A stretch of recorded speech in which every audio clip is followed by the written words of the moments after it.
Hey, I'm Brock with Brock Entertainment. And I'm Amanda with Amanda Reed Weddings. And this is the I Do IQ podcast, where each and every week we're going to be discussing the latest in wedding and event trends. And we're going to let you know all the things that you need to know in order to make your event the most special. Yeah, and in the end, you will have the best wedding and event experience ever.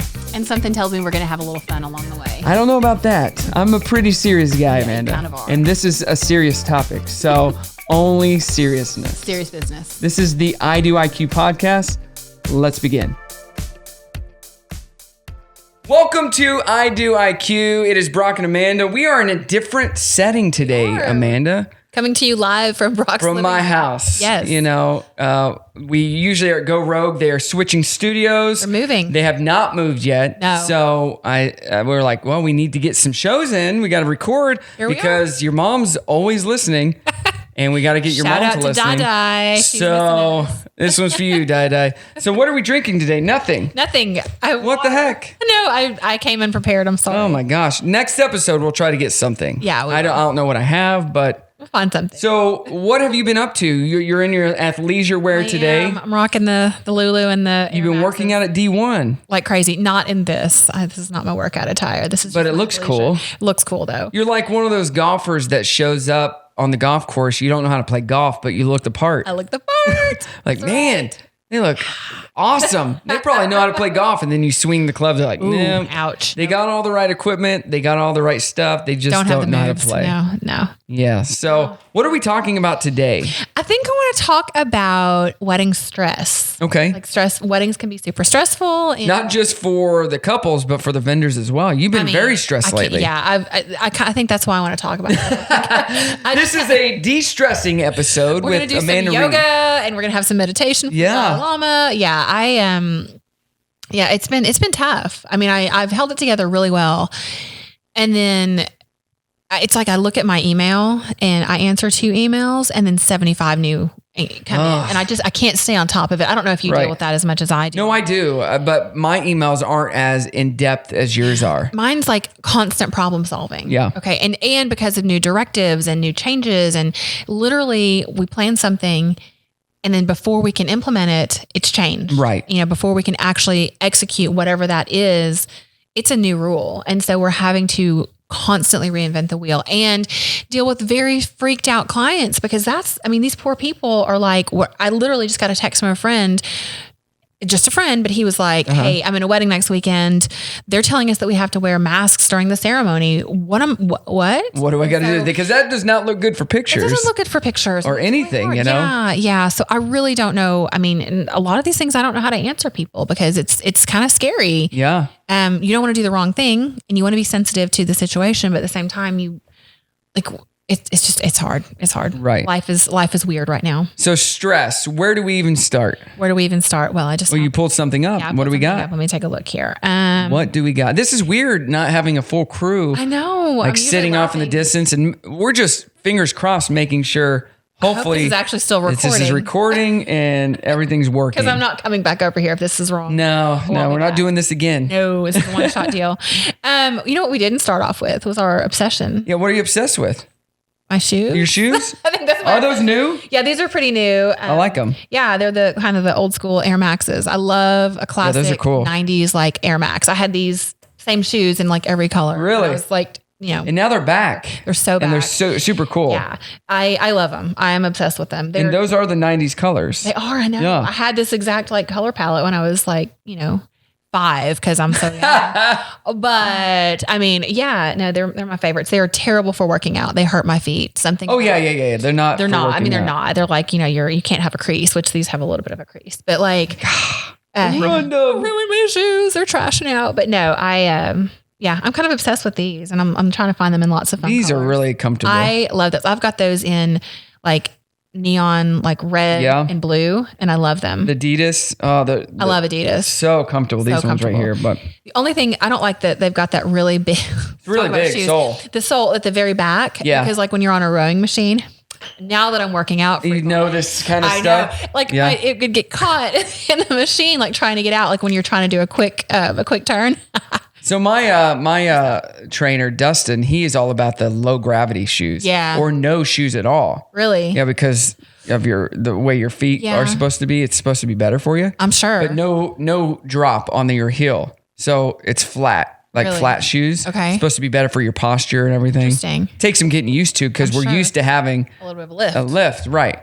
So we're basically walking like this instead of like this, like we're meant to. Interesting. When you walk barefoot, we're walking like this. You work out with weights and stuff. Are you not worried about like dropping, those massive dumbbells on your feet? Because I know you're doing the curls for the girls. Like, I usually just work out without shoes on leg days. Okay. So I'm not worried about the dumbbells, but I do. We'll do squats and stuff without shoes. It's supposed to be better. That's what he says. I mean, so I think it makes sense. I think it makes. Yeah. I believe him. What I'm obsessed with is salsa.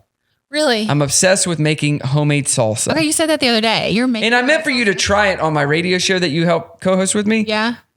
Just completely forgot. That's okay. Yeah, but I've been making my own homemade salsa. You can try it after this, but it is so good. I'm so impressed. And the latest what's batch. The magic ingredient? Yeah. What's your special? I use habaneros. This last batch. It's kicky. It's got a kick. I used 3 habaneros because the first time I was like, oh, this is not that bad. But now it's a little bit got that spice to it. Okay. But I don't not like the spice. You're not going to be able to turn that. I'm just going to leave it alone then. I want to make sure that I'm being stuck. Okay. Yeah. But I like the spice. Okay. So I do too. I like to sweat. Right. Yeah. And it's not chunky. Okay. It's smooth. I like that too. Yes. Okay. So you get a good. Oh, it's so good. Is this the next? Now is this your new sponsor, Brock Salsa? Yes. It's not Brock Salsa. It's called Brock's COVID Salsa. If you'd like to get some, just hit me up, Brock at djbrockentertainment.com for Brock's COVID Salsa. I don't think you should. I cough in every batch. You can also buy like COVID bread with it. Yeah. And COVID bread, and we one free mask with every purchase. So.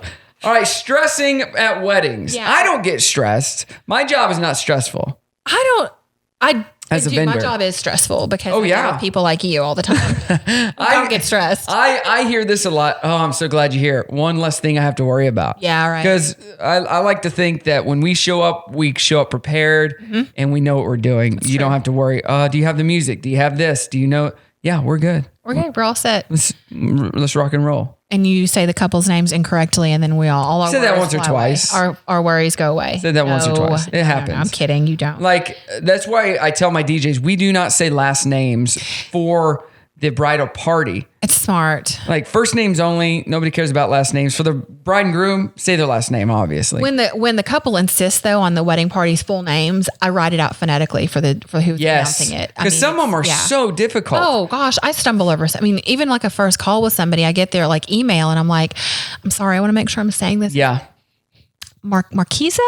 I want to make sure I'm saying your name right. I don't want to be the person that completely butchered your name. You say my name wrong every time. Every time. It's Mandy, not Amanda. It's Mandy. False news. False news. So yeah, no, I want to talk about like more than like stress at the wedding, stress planning the wedding. Okay. And how couples can maybe avoid some of that. Right. I think there are definitely some things they can do. So when I have a couple message me, one of my first lines in my email is, once you hire us, you don't have to worry about that anymore. Right. The stress is gone. We'll take care of it. You just worry about what music you want for your first dances and stuff. But should not be stressful. I think a lot of people though, they don't know us. They don't know you honestly from anybody else. And they don't know that they should know. And it's hard for us to be like, trust me. Trust me. Yeah. That's, famous last words, right? So I completely get it when they feel the need to constantly check in on things, but I'm like, I promise you, I know that you said that, you told me that's what you wanted. I know that's what you want and we're going to make that happen. Yeah. Sometimes things go awry. Don't get me wrong, things do go awry, but that's one of the biggest things is to properly research your vendors, make sure you're hiring people that you can trust and that are going to perform and do what you ask them to do. So that's, I'd say tip number one, but it's hard. It's very hard because I've run into people that I trusted and they bailed on me. No, right. We've all been in that situation. So I think that the precedent is not great, especially in this day and age. I've had vendors, that I thought we were good. I had one yesterday. I'm working on a wedding out of town and trying to get our appointment set for when I'll be over there in a few days. I couldn't get the guy to email me back. It's a caterer, and over I'm emailing and I'm not getting a response. And I mean, I think I've sent 6 or 8 emails over the last 6 weeks. No response. Nothing. And finally I Googled it. Well, it turns out his business is closed. Oh. And I was like, you never called him? I didn't. I was getting ready to. Okay. So it turns out his business wasn't, his restaurant had closed, but not his, but he's like, yeah, I think you're going to my spam. I'm like, I didn't before. Like suddenly, why now? Why now? So now suddenly my emails are going to spam. No. Just answer. Did he cancel? No.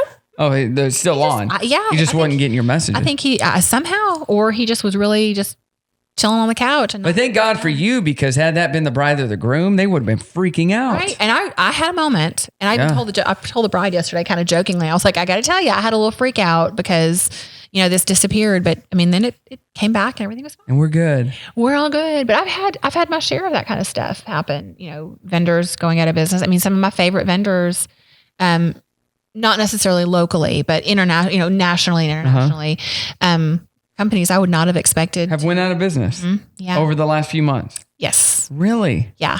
Yeah. And I don't think I think it's the beginning of it. I'm afraid there's more to come. That's awful. And I hate to say that because I know that makes people nervous to put down deposits and things like, I think that makes people nervous to want to put money down. But, part of it does make you a little bit nervous because you're like, are these people going to be in business? But I think you've got to look at the big picture. And I mean, even the companies that have shuttered, I've had, they've been very proactive and said, hey, we are closing, we're doing something different, but based on what we've got, these are the things we have lined up. We're going to finish out the contract for those items. Yeah. So that's been really good. That's been very good for people. I just hate that, this has affected our industry so much. More than people realize. Yeah. I mean, because I've had booked weddings from couples who are like, we had hired a DJ. They no longer have that business anymore. Yeah. It doesn't exist. I'm like, really? Yeah. Yeah. Nope. I'm like, okay. It's shocking. I mean, it really is shocking. But when you literally lose every penny of income, some of these vendors lost every penny of income for 4 or 5 months. No, right. And not everybody's set up to sustain that. Yeah. So that's why I diversify and have more than one job. Yes. I have a radio job. I do a lot of side hustles just because you never know what's going to happen. Yeah. And I've said that since, I had at one time I had 6 jobs. Yeah. 2 full-time jobs. Yeah. And other jobs that took a lot of my time. And my wife at the time was like, why do you work so much? I'm like, you got to strike while the iron's hot. You never know when it will all go away. It's true. Like there's hot periods, and then a couple of those jobs went away. But when they're there, I'm like, I'm gonna do what I can to get as much out of it as I can. Absolutely. I'm not gonna turn anything down. That's how Brock Entertainment grew. I know, right? Because I hated turning things down. Yeah. Like I do not want to be that guy that continues to turn things down. What if I turn down this wedding, which could have led to 1,000 other weddings? That's right. That's true. I know. And I'm guilty of that sometimes. Just hired more people. Yeah. And then that becomes stressful. Right. Yeah, it does. Right. That's as a vendor, growing your business and being stressed. That's a whole other topic on its own for sure. We could totally talk about that. So for couples in stress, how do they avoid it and handle it? I don't know that you can totally avoid it. I think you have to obviously set priorities. That's my first advice is that set priorities. Like what's the most important? What are the number one things, deal breakers, things that you don't want to lose out on, and keep your focus on those items. Okay. If it's the music, if it's the food, if it's the decor, whatever that is, let the other stuff kind of fall into place where it should. But those first most important things, and I when I first meet with a couple, I have them fill out a pretty extensive questionnaire. I mean, it ends up being about 4 or 5 pages long, including a social security number, their blood type, all that. Yeah. Passwords. All of it. Yeah. Like, why does she want my AOL password? Never know. Never know. But I get all that information because then I refer back to it throughout the planning process. And I'm like, I know that magenta was so important to you from the very beginning. We're kind of going purple here. Are we still good with this? And that's fine if things change, but I want to point back to what you initially said. So hopefully sometimes that can kind of help alleviate that stress too. Because I think there's so many options out there, so many choices. People tend to just like they diverge and they're just like, I don't know where to go. Oh, I like it all. I want it all. I think it all looks good. And you get sidetracked and distracted by all the different options that are available. Just set your priorities. Yeah, I tell couples, just have fun. Like if something happens, know that it's a celebratory day. That's right. And just have a good time. You just married your best friend, hopefully.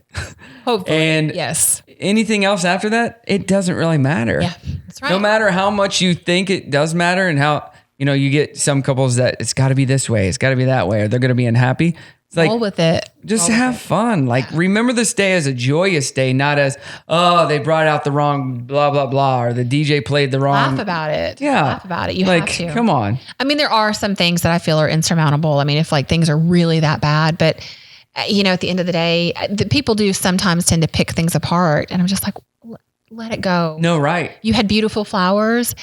It's okay that they weren't exactly the right shade of pink that you really were dead set on. Right. Like, it's okay. I had a bride's mom one time. We had this, it was beautiful.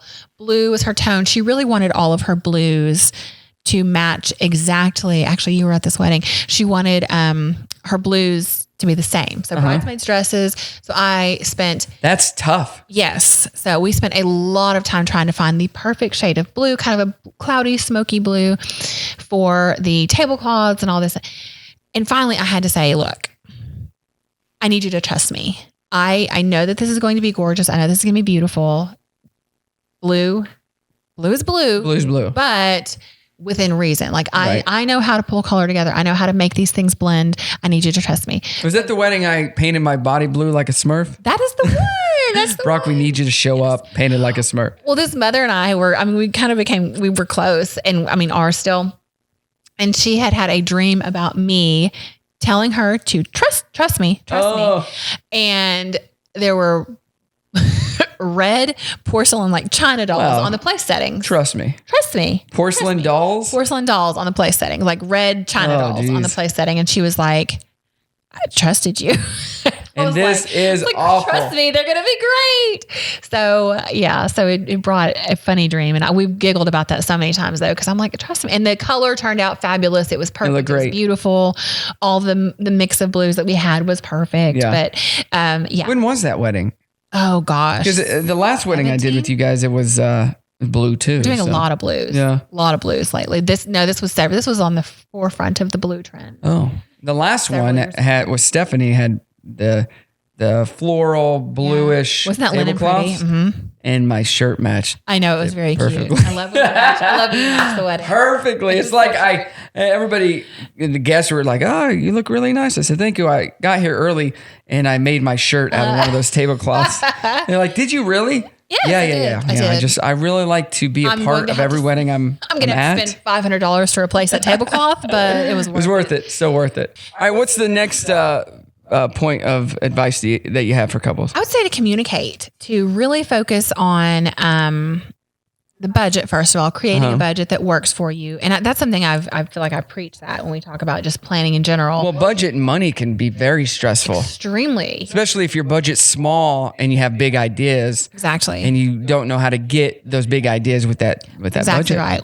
And I've said this before, cut the guest list. That's always the best way. Cut the guest list. Well, we know this person. Well, how well do you know that person? Yes. That's been the test though during COVID though, trying to replan weddings during that. You're really seeing. Oh, you're having to cut that. You're having to cut that list down a lot. And people are really, and they're seeing that they're able to still have a really wonderful event, even though it's a little bit smaller. But then you kind of find out what couples are doing it for themselves and what couples are doing it just for their guests. It's true. I've had a couple that want to cancel and I'm like, well, the contract still applies. Right. Or you can reschedule. Right. Like, well, we can't invite everyone we want to. We can only invite 200 people and we want 400. I go, 200? That's a lot of people. Still a lot of people. And I said, we'll be there. Well, we're not going to have it. Well, this is the money that you owe. I mean, that's the contract. I'm sorry. Right. You can't not have your wedding. Right. Because they're allowing it. You just can't have it the way you want it. Yeah, exactly. So. And that's hard. That's a hard topic to broach. But yeah,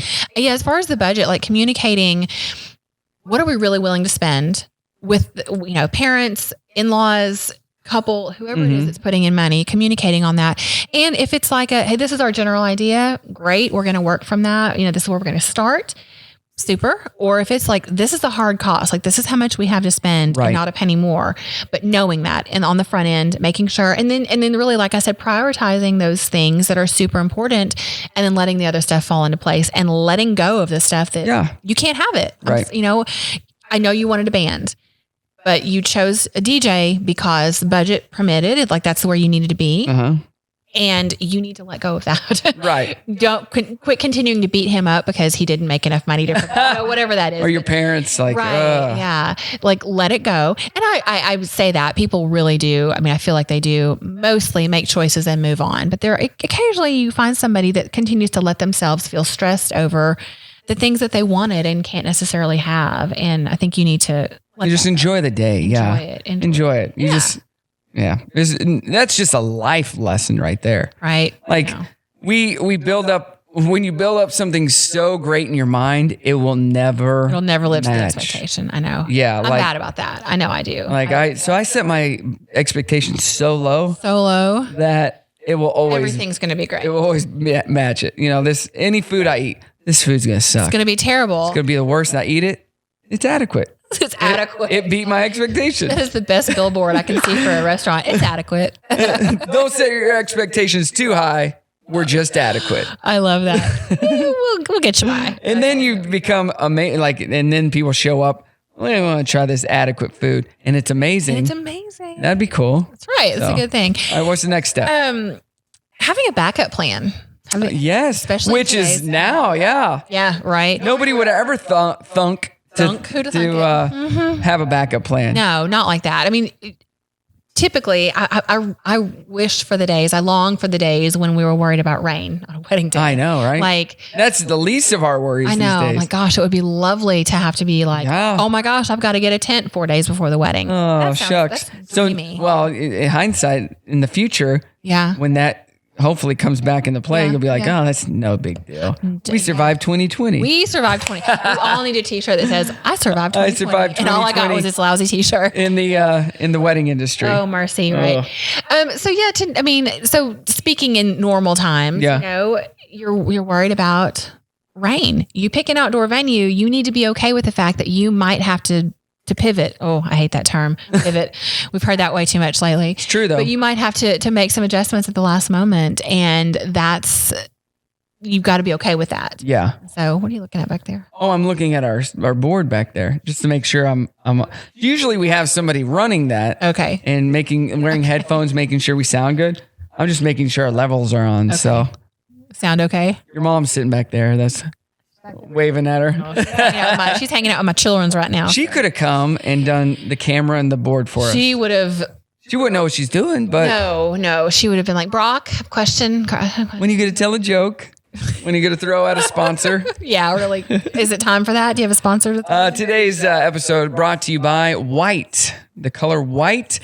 Wear it to a wedding if you're a guest. And the number 3. What's the number 3? I don't know. It just sounds like Sesame Street. Oh, colors and numbers? Yeah. Always wear white to a wedding. 3. I don't know. But yeah, having a backup. If you're having an outside ceremony, I mean, I remember when my sister was getting married, actually, they had an outside everything. Well, the ceremony was indoors, but the reception was outside, and they did not reserve a tent. Oh, and it did rain? It didn't rain. Oh, got lucky, but I was a nervous wreck. What month was her wedding? June. Ugh. Outdoor? I know. Ugh. Anything from, say, end of May to September. October. Yeah. I love the beauty of outdoor. I do too. But gorgeous in a photo. You look at the photos, you're like, that's beautiful. And then you ask the people, what was it like on this wedding? Well, it was 100,000 degrees. It was and we were sweating. And you can't see in the picture because the photographer's great, but we were miserable. Yeah. So my wedding day was supposed to be July 10th, 2010. Okay. And then it got pushed back. But that day ended up being the hottest day that summer.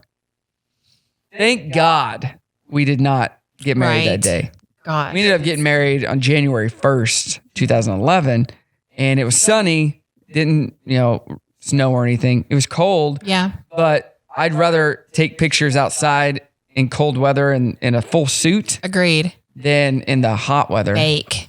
So, little pro tip here for the guys, especially the groom, pack an extra shirt. Whether it's I don't know if it's a rental or if it's your own shirt, but have 2 shirts because once you get through the photos, you sweat through all that. And you want to be fresh. Yeah. Nothing feels, I mean, even on a hot day, even if you've still got sweat on you, but to have a nice fresh shirt. And often I'd suggest if you're going to be outdoors a lot, order an extra boutonniere for the groom from the florist. So they get a little wilty. I'm not a big undershirt guy, especially with white. Yeah. But if you do wear undershirts, there is an undershirt you can get on Amazon. I can't think of the name of it, but it has